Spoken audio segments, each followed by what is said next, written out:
Two blokes, same company, same starting job.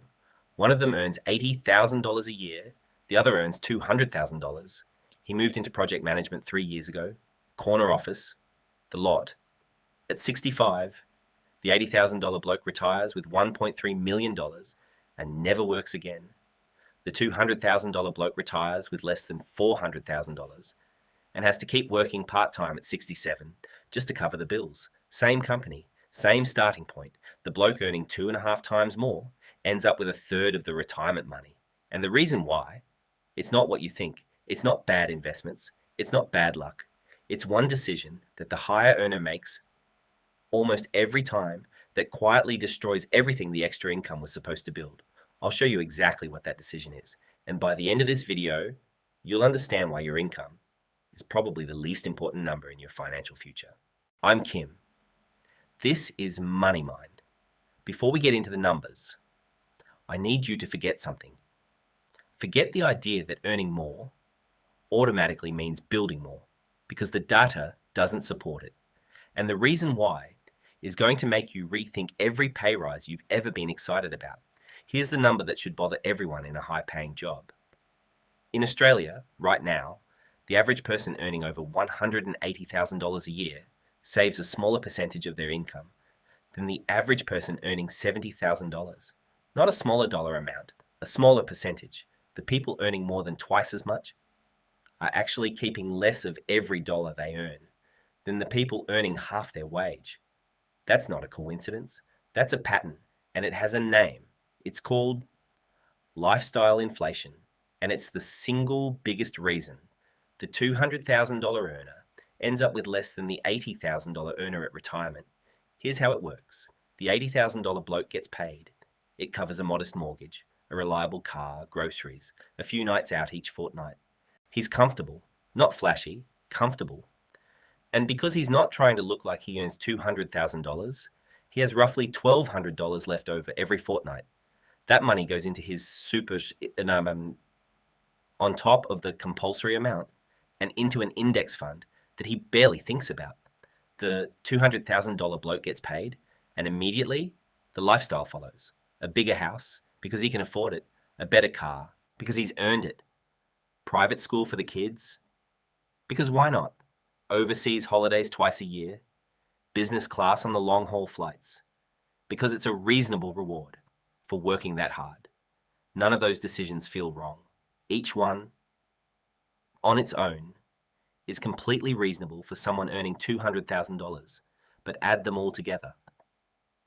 And the $200,000 bloke has around $1,100 left over every fortnight, almost identical to the $80,000 bloke, except he has a mortgage 3 times larger, 2 car payments, school fees, and a lifestyle that costs $180,000 a year just to maintain. Same margin, completely different exposure.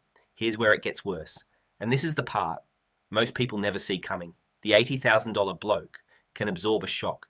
He loses his job. He's got 14 months of expenses saved. He takes a pay cut. His lifestyle still fits his income. He gets sick and can't work for 3 months. He survives it. The $200,000 bloke can't absorb the same shock. His lifestyle costs $180,000 every year to run. If his income drops, even temporarily, the whole thing starts to crack. The mortgage doesn't pause. The school fees don't pause. The car payments don't pause. Everything keeps running, whether the income is there or not. So the $200,000 bloke can never take a real risk. He can't leave a job that's making him miserable because the lifestyle won't survive the gap. He can't start a business because 3 months without income breaks everything. He can't say no to a bad promotion because he needs every extra dollar. That comes with it. His income didn't buy him freedom. It bought him a bigger cage.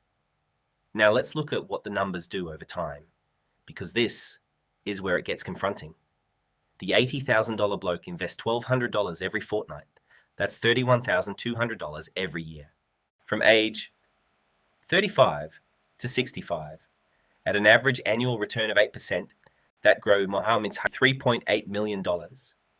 Even if he only invested half that, $600 every fortnight, he's still looking at around $1.9 million. By retirement, the $200,000 bloke invests almost the same amount, $1,100 every fortnight, but he starts later because in his 30s, the lifestyle was still being built. There wasn't much left over. He doesn't start investing seriously until 45. Same return, 8%, but only 20 years of compounding instead of 30. That 10-year difference, starting at 35 instead of 45, can be worth more than $1 million, even with almost identical contributions.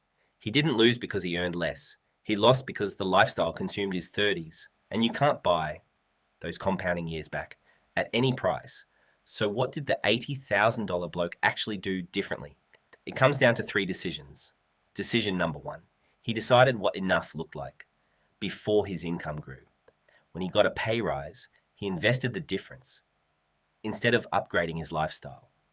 Decision number 2, he bought a house he could comfortably afford. Not the biggest house the bank said yes to. That breathing room made everything else possible. Decision number 3, he automated his investing. The money left his account on payday, before he saw it, before he could spend it.